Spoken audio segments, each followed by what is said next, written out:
আজি NIA এটা nation wide কেম্পেইনত জেইছ মহম্মদৰ লগত জড়িত বহুবিলাক উগ্ৰপন্থীক গ্ৰেপ্তাৰ কৰিছে।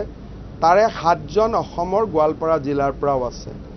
ই আকৌ এবাৰ প্ৰমাণ কৰিছে যে অসমত মৌলবাদীৰ পৰা যিটো প্ৰত্যাহ্বান সি ৰিয়েল আৰু সি প্ৰকৃত।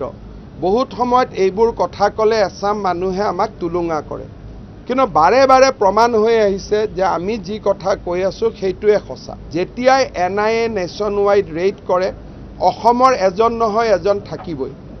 অসমত যে মৌলবাদী শক্তি সোমাই আছে আৰু তাৰ পৰা যে আমি সাৱধান থকাৰ প্ৰয়োজনীয়তা আছে।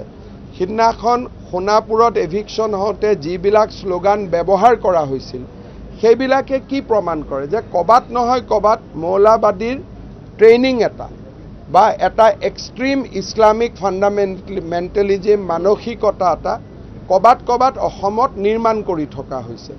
কচুতলিৰ ঘটনা আৰু যোৱাকালিৰ এৰেষ্ট এইবিলাকে এইটোৱে প্ৰমাণ কৰিছে যে অসমত অহা 10-15 বছৰ পিছত আমাৰ খিলঞ্জীয়া মানুহসমূহে গভীৰ অনিশ্চয়তাত বাস কৰিব লাগিব আৰু আমাৰ কাৰণে জীৱন ধাৰণ কৰাটো ইয়াত বহুত মুস্কিল হ'ব। হৰ্ষ মণ্ডল আৰু বিভিন্ন ব্যক্তি অসমত আজি 3 মাহৰ পৰা ঘূৰি ফুৰিছে আৰু হাইকোৰ্টৰ অৰ্ডাৰত যিবিলাক জাগাত আমি এভিকশ্যন কৰিছোঁ তেওঁলোকক উচতনি দিয়াৰ কাম কৰি আছে। তেওঁলোকে মানুহক অৰ্গেনাইজ কৰা কামত নামি পৰে আৰু ইয়াৰ তথ্য আমাৰ হাততো আহে।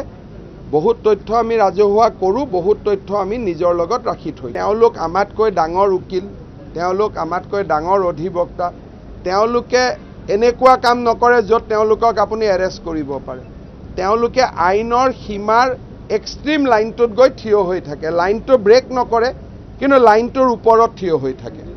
সেইকাৰণে গ্ৰেপ্তাৰ কৰিব দিগদাৰ, কিন্তু তেওঁলোকৰ যিটো মুভমেণ্ট তাক আমি চাই থাকোঁ আৰু তাৰ ওপৰত যি ব্যৱস্থা ল'ব লাগে আমি লওঁ।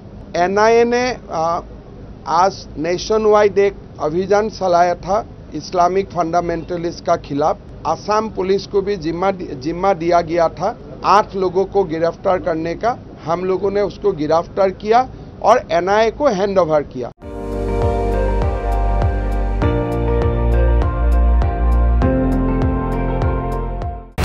আপুনি চাই আছে ND24 সৰ্বশ্ৰেষ্ঠ নহয় সৰ্বোত্তমৰ দৌৰ।